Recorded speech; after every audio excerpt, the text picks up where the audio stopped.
In the early 1930s, the United States Army Air Corps was still a relatively modest force, equipped mostly with biplanes and light bombers that were already becoming obsolete by European standards. But a vision was emerging among a handful of forward-thinking officers, that the next war would demand aircraft capable of flying great distances, carrying heavy bomb loads, and striking with precision far behind enemy lines. This vision set the stage for a new generation of heavy bombers that would dominate the skies of World War II. Boeing was the first to take up the challenge. In 1935, they unveiled the prototype Model 299, a sleek, all-metal monoplane bristling with defensive armament and powered by 4 radial engines. This aircraft, soon to be designated the B-17 Flying Fortress, would embody the Air Corps' belief in high-altitude daylight bombing. The name, Flying Fortress, came from a Seattle Times reporter who was impressed by its multiple gun positions. Boeing embraced the label, and it stuck. But the Air Corps was cautious. The Great Depression had strained budgets, and Congress hesitated to fund expensive new aircraft. Only a handful of early B-17s were purchased, and development proceeded slowly.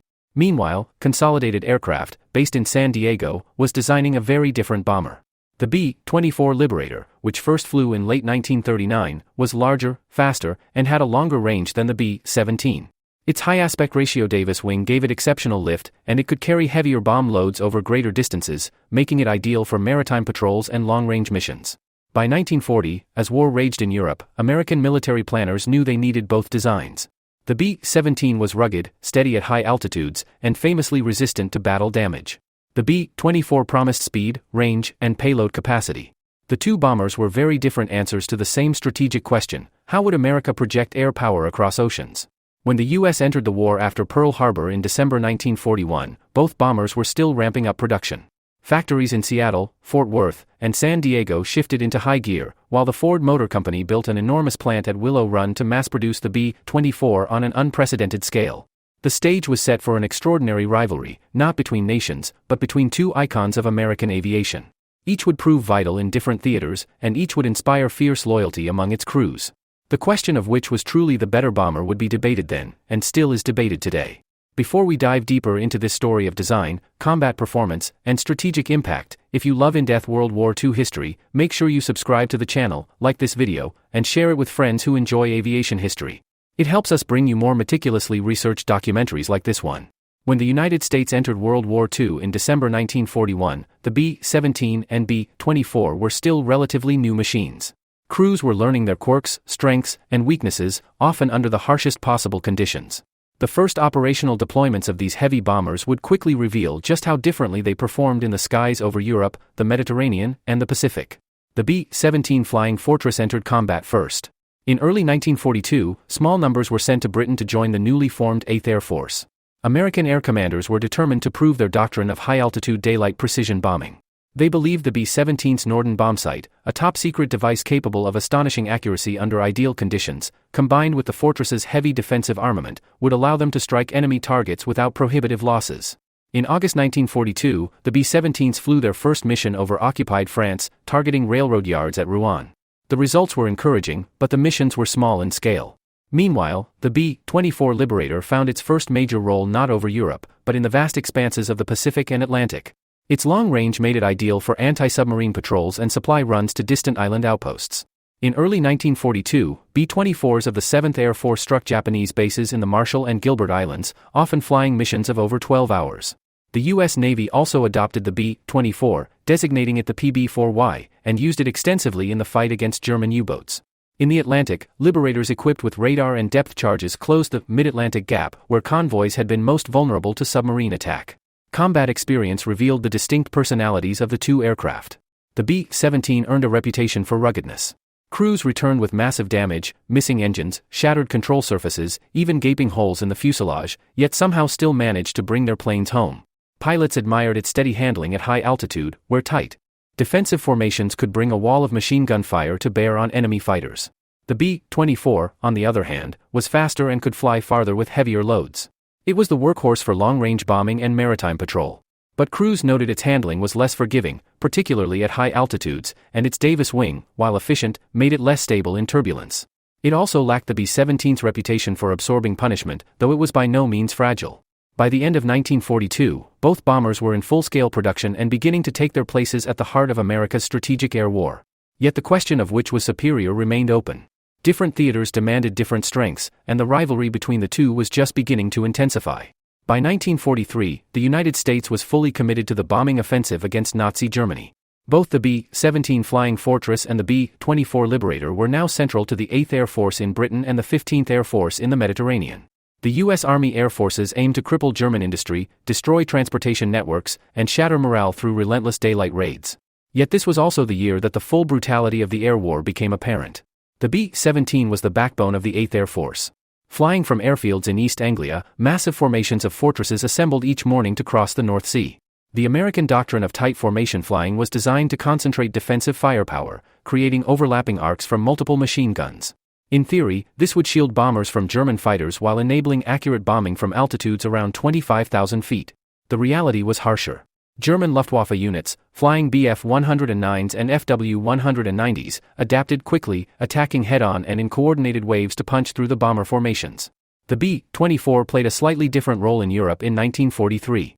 While also used for precision bombing, its longer range made it the preferred choice for deep penetration missions into German territory and for striking targets unreachable by the B-17.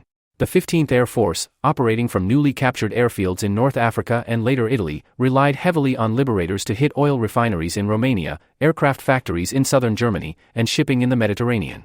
Its most famous operation of the year was the August 1 low-level raid on the Ploiești oil fields. Flying barely above treetop level to evade radar, B-24 crews endured withering anti-aircraft fire. Losses were catastrophic, nearly one-third of the attacking force failed to return, but the mission demonstrated the Liberator's adaptability and courage of its crews. Attrition, however, was staggering for both bombers. Missions over heavily defended targets like Bremen, Hamburg, and the Ruhr saw losses mount into double digits. The October 1943 raids on the ball-bearing factories at Schweinfurt and Regensburg became infamous. Without long-range fighter escort, formations were mauled by German fighters over hundreds of miles of contested airspace. Crews suffered not only from enemy fire but also from oxygen deprivation, extreme cold, and the ever-present danger of flak tearing into their aircraft. By late 1943, the Americans faced a sobering truth: neither the B-17 nor the B-24 could win the air war alone. Loss rates threatened the sustainability of the bombing campaign. The need for long-range escort fighters like the P-51 Mustang became critical. Until then, bomber crews faced the grim knowledge that survival was often a matter of luck. The year 1944 marked a decisive shift in the American strategic bombing campaign over Europe. For 2 years, U.S. bombers, whether the rugged B-17 Flying Fortress or the versatile B-24 Liberator, had battled their way into German airspace without consistent long-range fighter cover. Losses had been brutal, and raids like those on Schweinfurt had shown the limitations of unescorted daylight bombing. Now, however, the introduction of the North American P-51 Mustang changed the equation entirely. The P-51, with its Rolls-Royce Merlin engine, combined high speed, excellent maneuverability, and, most importantly, exceptional range. Unlike earlier escorts such as the P-47 Thunderbolt or P-38 Lightning, the Mustang could accompany bomber formations deep into the heart of Germany and back. Beginning in early 1944, bomber crews no longer faced the full fury of the Luftwaffe alone. Mustangs and Thunderbolts could meet them over enemy territory, duel with interceptors, and sweep ahead to clear the skies before the bombers arrived. This shift was immediately felt in operations. B-17 and B-24 formations could now penetrate to previously suicidal targets with greater confidence. In February 1944, the Allies launched Operation Argument, better known as Big Week. Over several days, massive bomber streams, shielded by swarms of fighters, struck German aircraft factories and industrial centers. The Luftwaffe responded in force, but the loss ratio began to tilt in the Allies' favor. German fighter strength eroded steadily under the twin blows of bomber defensive fire and relentless escort pursuit. The B-17's resilience continued to earn it praise. Crews recounted stories of fortresses limping home with engines destroyed, fuselages torn apart, and tail sections barely holding. Its ability to absorb punishment and still make it back to base gave crews a psychological edge. Meanwhile, the B-24's greater range allowed it to strike oil refineries in Romania, transportation hubs in Hungary, and even targets as far away as the Baltic coast. It was the Liberator's range that enabled devastating raids on synthetic fuel plants, strikes that crippled Germany's ability to power its air force and mechanized army. By mid-1944, the air war's balance had fundamentally shifted. With long-range escorts clearing the skies, the Luftwaffe's days as an effective defensive force were numbered. German fighter units were increasingly grounded by fuel shortages, pilot attrition, and relentless Allied pressure. For American bomber crews, the skies over Europe remained dangerous, but for the first time, victory seemed within reach. By the start of 1945, the strategic bombing campaign over Europe had entered its final and most decisive phase. The combined weight of B-17 flying fortresses and B-24 Liberators, supported by their long-range escorts, was dismantling Germany's war-making capacity piece by piece. The Luftwaffe, once the terror of the skies, was now a shadow of its former self. Fighter production continued, but many newly built aircraft never left the ground.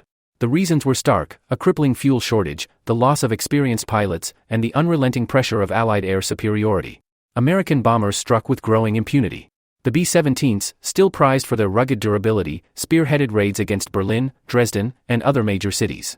The February 1945 firebombing of Dresden, in coordination with the RAF, was one of the most controversial missions of the war, illustrating the devastating potential of concentrated bombing. The B-24 Liberators, with their greater range, continued to hammer oil production sites, transportation links, and the remnants of Germany's industrial network. Together, they cut the arteries that fed the Wehrmacht's war machine. One of the most remarkable aspects of this final phase was the precision and coordination achieved between bomber groups and their fighter escorts. P-51 Mustangs, P-47 Thunderbolts, and P-38 Lightnings scoured the skies ahead, breaking up what few Luftwaffe formations dared to challenge them. Escort fighters also began strafing enemy airfields, rail yards, and columns on the ground, further compounding Germany's logistical nightmare.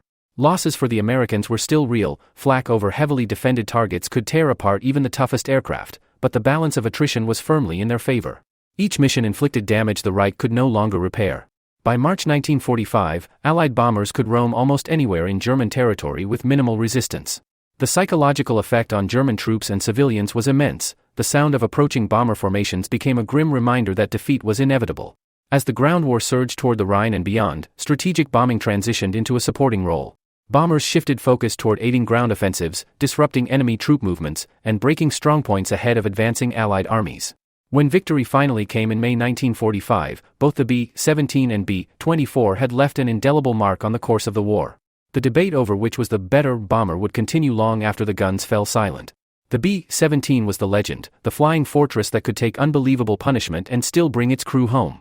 The B-24 was the workhorse, faster, longer-ranged, and more numerous. Together, they represented America's ability to project air power on an unprecedented scale, paving the way for Allied victory in Europe.